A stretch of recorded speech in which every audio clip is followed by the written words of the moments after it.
एक बार द्वारकाधीश ने बहाना बनाया, और बहाना भी ये बनाया कि बीमारी का बहाना बना लिया। तमाम हकीम वैद्य लग गए, लेकिन भगवान की जब पीड़ा दूर ना हुई, दर्द दूर ना हुआ, तकलीफ दूर ना हुई, तो देव ऋषि नारद से भगवान बोले, नारद, मेरी पीड़ा बस एक ही ढंग से मिट सकती है। बोले, क्या ढंग है बताओ प्रभु। बोले, कोई भक्त अपने चरणों को धोकर के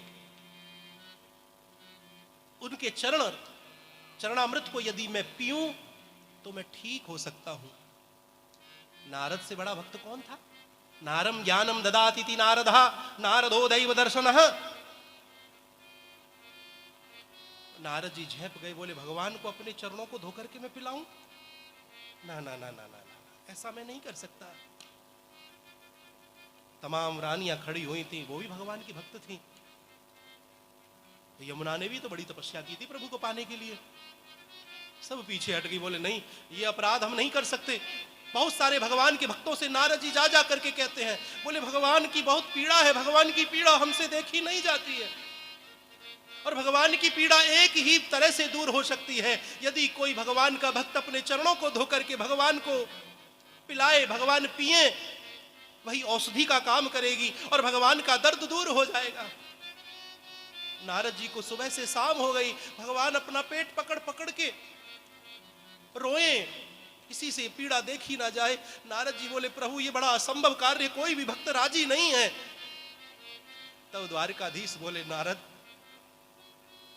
तू ब्रज जा और वृंदावन में जाकर के गोपियों को बता देना, मैं जानता हूं मेरी पीड़ा वहीं से मिट सकती है।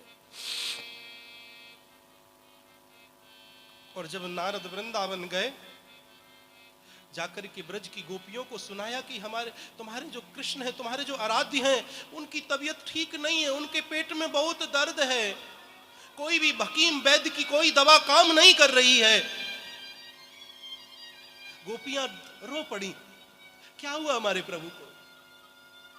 बोले, एक ही इलाज है, एक ही उपाय है। गोपियों ने पूछा, बताओ ना भाई, उपाय क्या है? हमें जान दे करके भी वो कार्य करना पड़े तो हम करेंगी कृष्ण के लिए। नारद जी बोले, बड़ा कठिन उपाय है, कोई भी भक्त उसको करना नहीं चाहता, करना चाहे तो कोई भी कर सकता है। गोपियां बोली, अरे नारद जी बताओ तो सही, करना क्या पड़ेगा? बोले, उनकी पीड़ा एक ही तरह से मिट सकती है, यदि कोई भक्त जो भगवान का भक्त है, भगवान का जो प्रेमी है, अपने चरण को धो करके चरणामृत यदि द्वारकाधीश पीते हैं तो उनकी पीड़ा दूर हो जाएगी। गोपियां कहने लगी, नारद जी इतना सोचने की क्या जरूरत है? अरे हम अपने चरण धोकर के अपने गोविंद को देने के लिए तैयार हैं।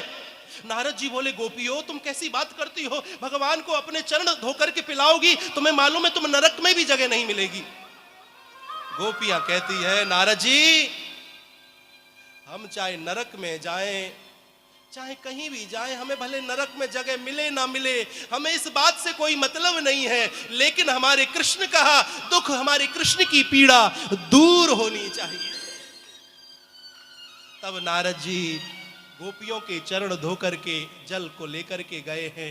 भगवान ने उस गोपियों के चरणामृत का पान किया है, तब भगवान की धर्म प्रेमियों पीड़ा दूर हुई है, पेट का दर्द खत्म हुआ है। ये ब्रज है साहब, ये कृष्ण की लीलाएं हैं, ये कहां से समझ में आ सकती हैं? कृष्ण बुद्धि का विषय ही नहीं है, और आज अधिकांश लोग अपनी बुद्धि का ही उपयोग करते हैं, तर्क पे तर्क, कुतर्क पे कुतर्क। मैं सत्य कहूं मेरे भाई बहन, कृष्ण बुद्धि का विषय है ही नहीं, कृष्ण तो हृदय का विषय है, कृष्ण तो भाव का विषय है।